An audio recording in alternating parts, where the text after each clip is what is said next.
Hi there, my name is Carrie. I'm a nationally certified master groomer with over 18 years of grooming experience. I'm here today with Emmy, who's an 8-year-old Shih Tzu. She's my personal dog. She got a back injury about 2 weeks ago. So in order to let her heal, I have not been brushing her, which is very unfortunate, but fortunately it does allow for me to use her as an example, as I feel there may be some pets out there because they cannot see the regular groomer and their owners may have been stressed or busy, whatever, life happens, and now your pet is starting to get matted, hair's starting to grow long, and I would like to be able to offer a few suggestions to help you out until groomers are again grooming in your area. You want us to have either a pin brush or some sort of slicker brush. Slicker brushes can vary a lot. Some of them have longer tines that are softer to bend or harder to bend. This one's kind of a medium, soft to medium texture, whereas this one right here has shorter tines and it's a hard texture. These things barely move. It just makes a difference in how hard it grips the coat as it goes through. And the last and one of the most important tools you'll want to have on hand is what's called a greyhound comb, a metal comb. These come in in a variety of different widths, from fine, meaning the tines are closer together, to coarse or wide, and you'll see on this side where it gets wider. Generally speaking, you want to start wide and then spin the comb around and do the fine part. If you have just fine or just coarse, that's fine. It's better than nothing. All right, let's get started. Take whichever brush you have on hand, and if you need to order any, I will put some links down below. So I'll go ahead and start, as this area is pretty brushed through, with a pin brush. And what we're going to do is called line brushing. Line brushing is you want to lift the heavy coat. We don't want a surface brush. This is surface brushing, where we go over a pet like this with the brush. Unfortunately, often this doesn't allow us to get all the way down to the skin. So what we want to do instead is lift the coat and tell her talk to your pet the whole time. Emmy's a very, very patient, good girl. She's very used to this. And look, she's already getting stuff in her coat.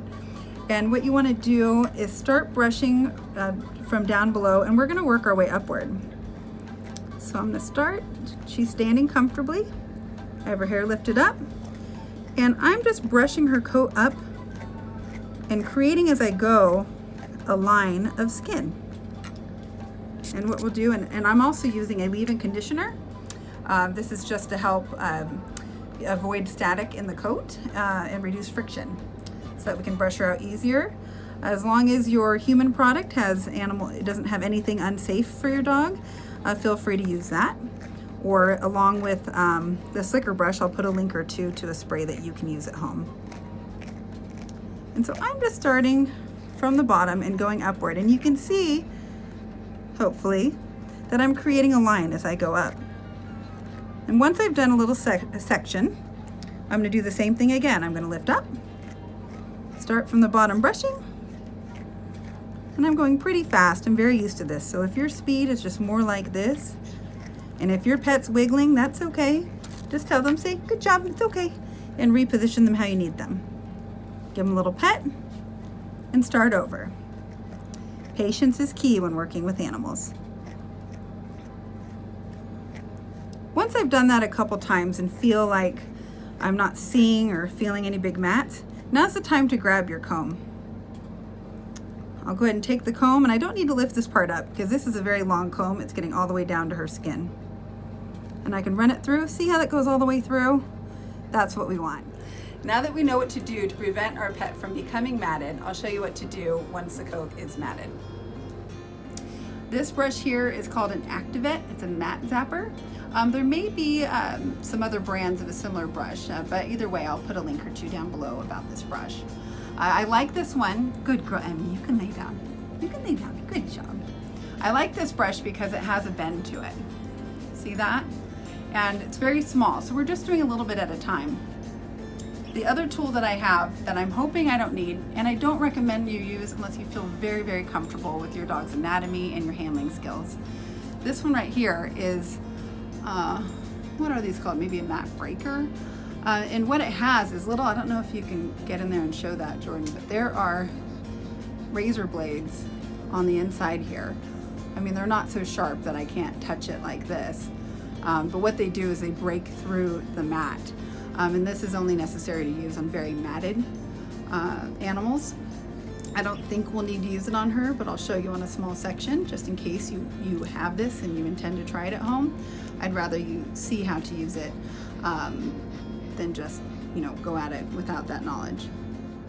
Now that I have Emmy in a comfortable position, I'm going to go ahead and start down at the bottom like we did on the other foot and work our way up. I'm lifting her coat up, and what I'm going to do is I'm going to support her weight. If your dog is smaller or larger, it may be semi-different in your positioning with your animal. Sometimes it can work well to have your pet, if they're willing to just lay down on their side and work at their fur that way. That's absolutely great. Whatever works best for you and your pet. One of the key things we want to keep in mind is to keep our pet comfortable while we're working on them. So what I'm going to do when I go to lift her hind foot is I'm taking my hand around her leg. I have one of my hands supporting her belly here, and I'm only going to try to bend her leg in a natural position. So I'm lifting up just like she would if she were walking. And so I have her foot in my hand. I have my handy dandy mat zapper here, and I'm putting a little pressure here on her foot because I don't want to just pull and put pressure on her joint. So I'm supporting her, her weight here, and I'm supporting her joint as well. So I'm going to, good girl, Emmy. I'm just going to start with this mat zapper, and the best motion to use with this is just a quick little peck, peck, peck. That's how I kind of best describe it. Just pick, pick, pick, like a bird pecking at something. Just a very light touch, and it does a good job of separating those mats.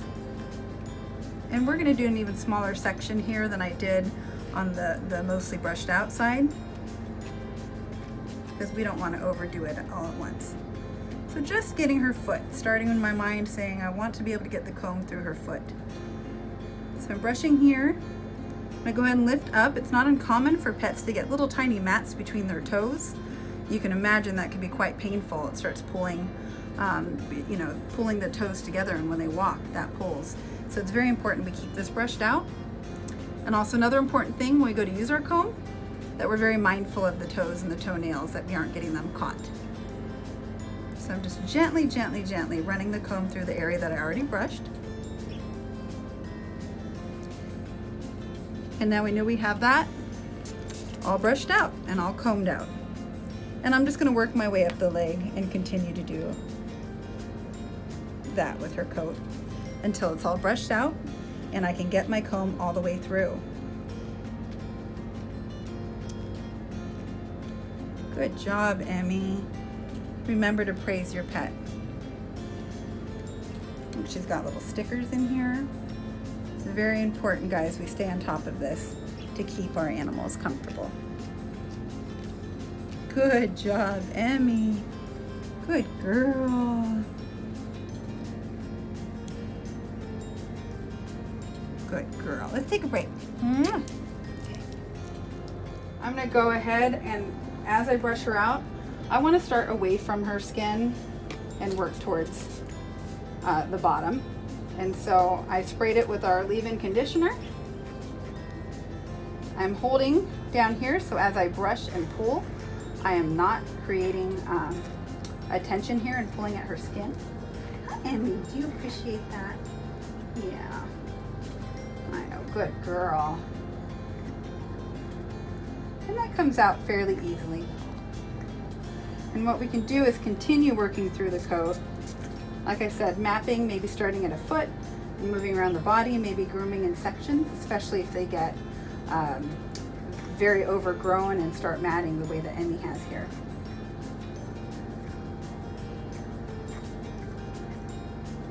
And we're continuing that line brushing that I showed you. You can see the line that's created right here and how we can brush out sections with whatever slicker brush we have on hand. And then we can grab our, that's a good girl. That's a good girl. And we can grab our comb and run it through their beautiful coat. That's a good girl. That's a very good girl. And then an area I noticed that was getting very matted is right here at her shoulder. This is awful. This is almost to a point, and I would say if your pet is fighting with you too much in this area, in any area, just do what you can. I mean, at some point, hopefully we can all work again soon, and we can help, you know, and if they need to be shaved at that point, that's understandable. There's a horrible thing going on in this world, and we're very fortunate to have our pets with us. And for those of us stuck at home with nuts, well, we are stuck at home. We're blessed to have these animals with us. I've been really grateful to have Emmy here to cuddle with and to be able to take care of and help her heal. And so I'm just doing the little bird pecking with my mat zapper here. And as that static builds up, or even before it gets bad, I want to spray it with my leave-in conditioner and run it through again. If I feel like it's pulling too much and I'm feeling brave and I have this tool, this is an area I might use it, where I can see. You want to be able to see all the way to the skin. You do not want to be going in some area that you can't see and using this, because again, razor blades, very easy to hurt a pet like this. But if we have a mat that we can get our fingers behind and we can pinch, I know, you're good. You're such a patient angel. You are. You are. Let's not everybody be hard on our animals if they're not as patient as Emmy. She's very used to this. She's a very, very patient girl. I know. We spent a lot of time together doing this, huh, Emmy baby? Go ahead and talk to them. And I'm just, again, just grabbing gently, gently, finding these mats, holding the hair close to the skin here, and only using this breaker on the against my own fingers and not her skin. And if we don't have that, and what we have is our slicker brush, that's fine. Let's go back to our slicker brush. Maybe all we have is this one just basic slicker brush. That's okay. It may take a little longer, but we can get through it. And that's basically it. Just a whole bunch of patience. And with time and persistence, we can get through their coat and keep the mat free until we can all see each other again. That's a good, good angel. And again, don't be afraid to take breaks. Treats, oh my gosh, have treats handy. Emmy loves these things. Emmy, have you been a very good girl? You have. Would you like a good girl cookie? Would you like a good girl cookie? There you go, sweetheart. There we are. There we are. What a good angel. Yes, tons of praise. It's all about love. It's all about taking care of our animals, taking care of ourselves. Thank you so much for watching. I hope you found these tips helpful. And stay healthy, stay safe, and hope to see you soon.